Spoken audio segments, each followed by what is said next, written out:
La Chine achève un gigantesque tunnel sous-marin. Des confinements brutaux dans la ville de Xi'an. Et Wall Street se retourne-t-il enfin contre le Parti communiste chinois? Et bien d'autres choses encore à la une de l'actualité chinoise de cette semaine.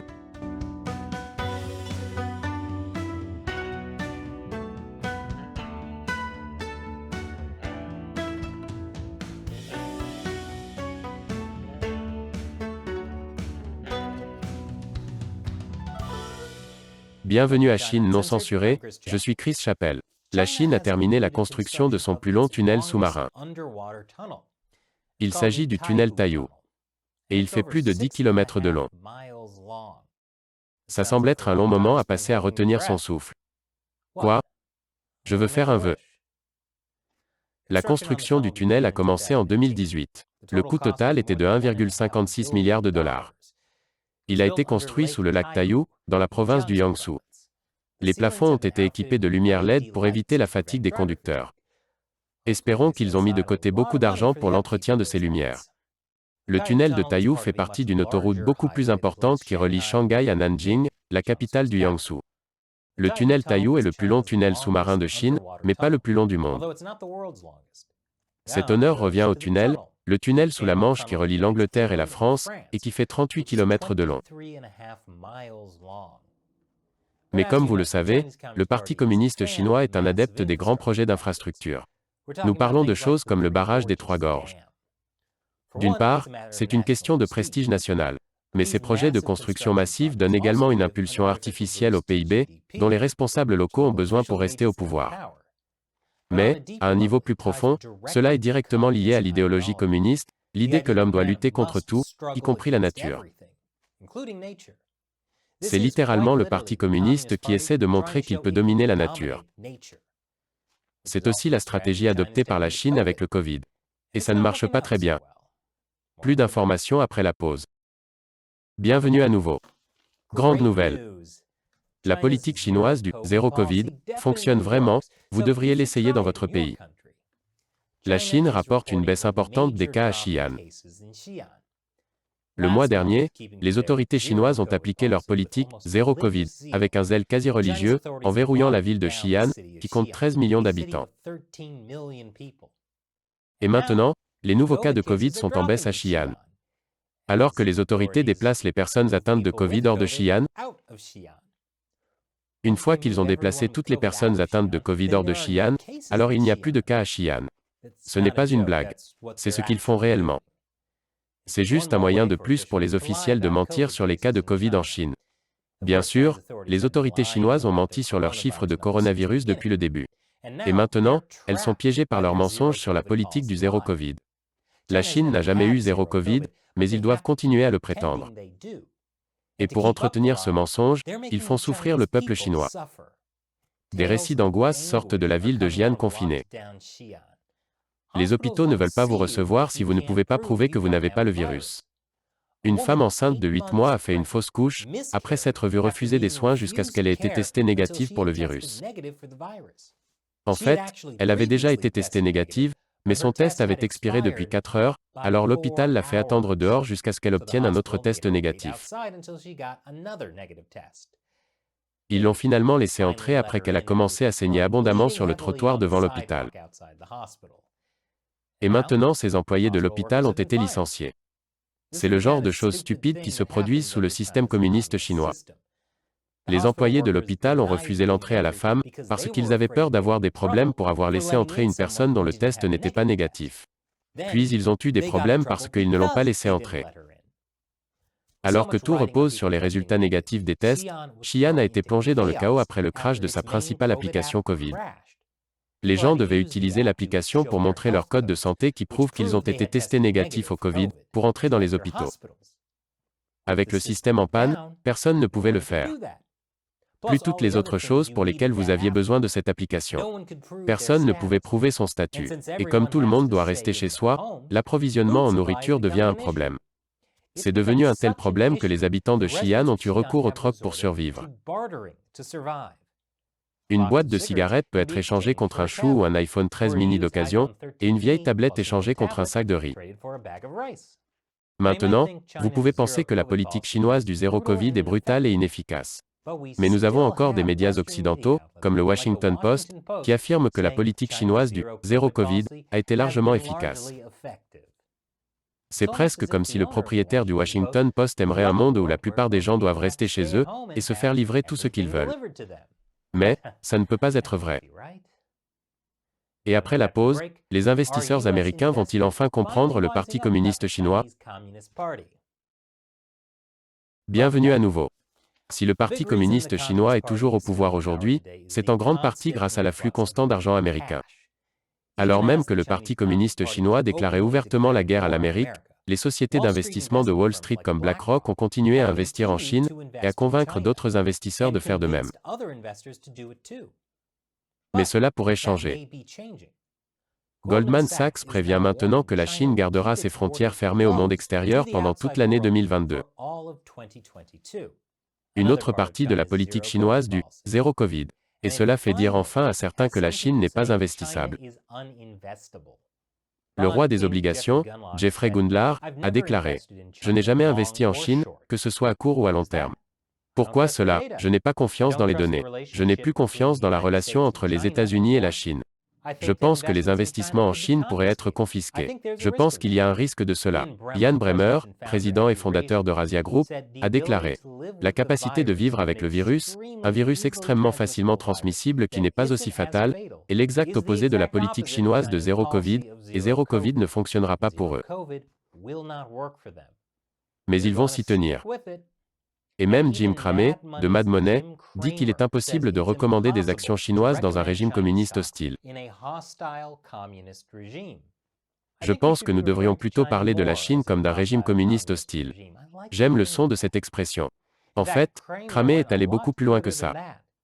Il a appelé le leader chinois Xi Jinping un dictateur terroriste. Y a-t-il un prix auquel vous achèteriez l'une de ces entreprises? Pourquoi je ferais ça? Pourquoi le ferais-je? Je pose juste la question. Vous pourriez faire valoir qu'à un moment donné, le prix va descendre suffisamment bas pour que le risque qu'il puisse descendre soit réduit. Je peux le faire, mais c'est irresponsable de ma part de le faire. Je ne peux pas recommander d'acheter des actions d'un régime communiste, d'un dictateur totalitaire qui ne se limite pas aux droits de l'homme, mais qui fait bien plus que cela pour pouvoir consolider son pouvoir. Je pense qu'il est irresponsable de ma part de venir ici et de dire, vous savez quoi, à 108 ans, il est totalement exclu que cet homme soit un dictateur terroriste. À 97 ans, peu importe qu'il tue beaucoup de gens, qu'il les recycle et qu'il y ait des camps de concentration, ne vous en faites pas. Je ne vais pas faire ça. Je ne vais pas faire ça. Je ne peux pas le faire. Et la structure morale de Jim Cramey a pris 3 tailles ce jour-là. Vous savez, j'ai fait ma part de critique à l'égard de Cramey. Et il y a seulement quelques mois, il disait aux gens d'acheter des actions chinoises. Mais au moins il a changé de perspective. Donc c'est bien pour lui. Nous avons besoin de plus de cela à Wall Street. Mais tout le monde ne traite pas la Chine comme un régime communiste hostile. Tesla d'Elon Musk a ouvert une salle d'exposition au Xinjiang. Vous savez, là où il y a tout le génocide, je dis que si Elon Musk veut aller sur la Lune, il peut y rester. Taïwan fait des efforts. Vous souvenez-vous du début de l'année dernière, lorsque le régime chinois a boycotté les ananas taïwanais, et que le reste du monde s'est mobilisé pour en acheter des tonnes? Eh bien, la Chine a maintenant ciblé la Lituanie en raison du soutien de ce pays à Taïwan. Ainsi, lorsque la Chine a interdit le rhum lituanien, Taïwan est intervenu et a acheté plus de 20 000 bouteilles. Soyons clairs, le gouvernement de Taïwan vient d'acheter une véritable cargaison de rhum. Ce qui est une bonne nouvelle pour les pirates taïwanais. Mais le soutien de Taïwan ne s'arrête pas là. En plus du rhum, les gens achètent de la bière et du chocolat lituanien. Et Taïwan promet d'investir 200 millions de dollars en Lituanie alors que le PCC poursuit sa guerre économique. Même les Lituaniens qui vivent à Taïwan sont traités comme des rockstars. Le Washington Post a parlé à un homme d'affaires qui dit que les gens applaudissent lorsqu'ils apprennent qu'il vient de Lituanie. Personne n'applaudit quand on apprend que je viens d'Amérique. Nous devons travailler là-dessus, l'Amérique. Mais il y a une chose que l'Amérique fait bien, soutenir la Lituanie.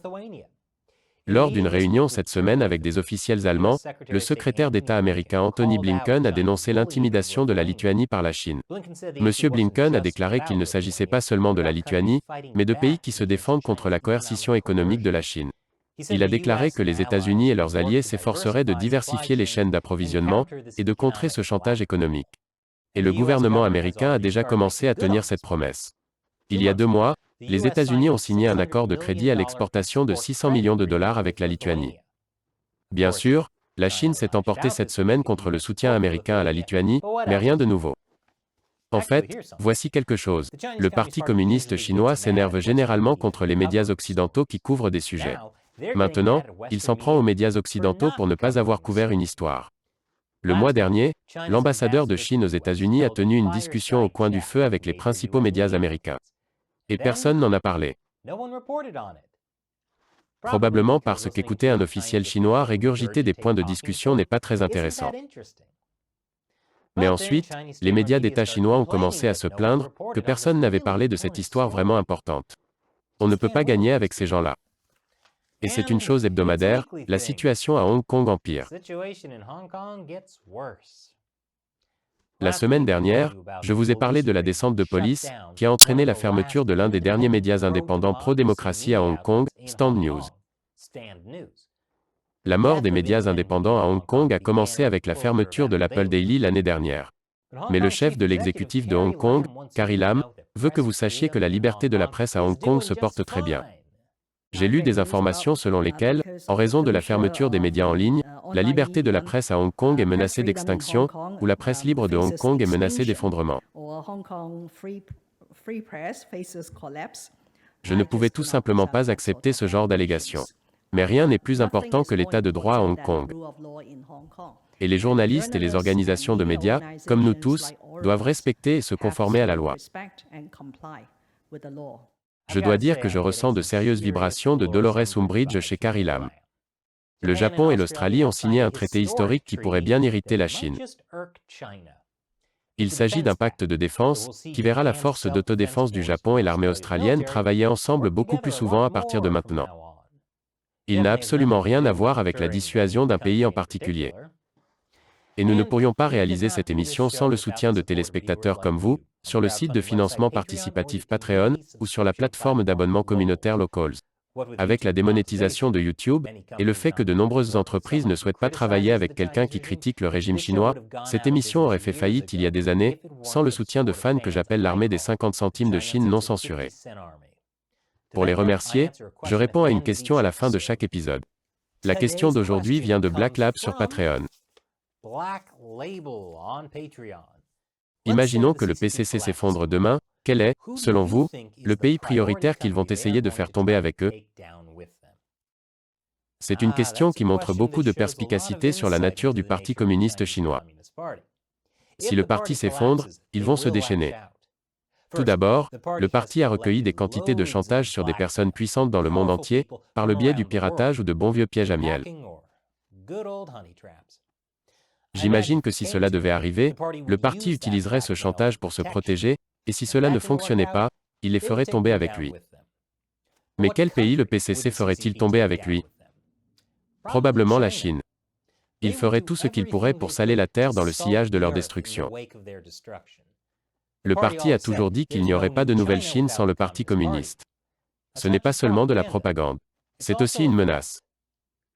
Que cela se produise, tout dépendra de la façon dont le parti finira par tomber. Et un jour ça arrivera. Merci pour votre question Black Label, et tout votre soutien. Si vous aimez l'émission, et que vous voulez nous voir continuer et avoir accès à un tas d'autres avantages intéressants, consultez patreon.com/ChinaUncensored ou ChinaUncensored.locals.com. Rejoignez l'armée des 50 centimes de Chine non censurée, et restez fidèle au Parti communiste chinois. Encore une fois, je suis Chris Chappell, à la prochaine fois.